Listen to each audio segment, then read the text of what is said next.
चोली वाला गे चोली वाला गे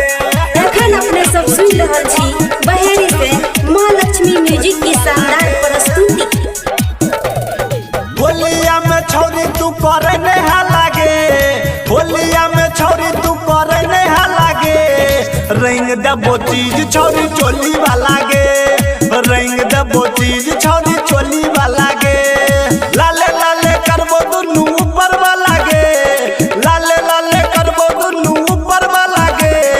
रंग दबो चीज छौरी चोली वाला गे, रंग दबो चीज छौरी चोली वाला गे, चोली वाला गे चोली वाला गे, रंग दबो चीज छौरी चोली वाला गे।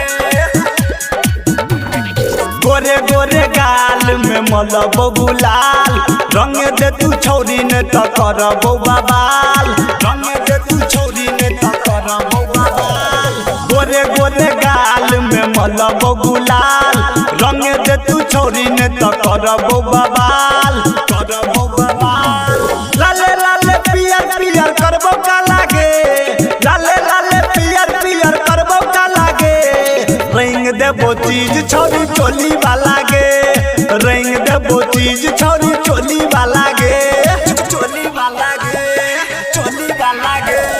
रंग देबो चीज छौरी चोली वाला गे,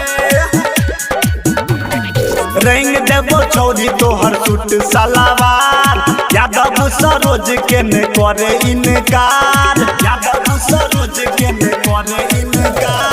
रंग देबो छौरी तोहर सूट सलवार, यादव सरोज के ने करे इनकार, करे इनकार, शिव निराला रंग तो पीछे वाला गे,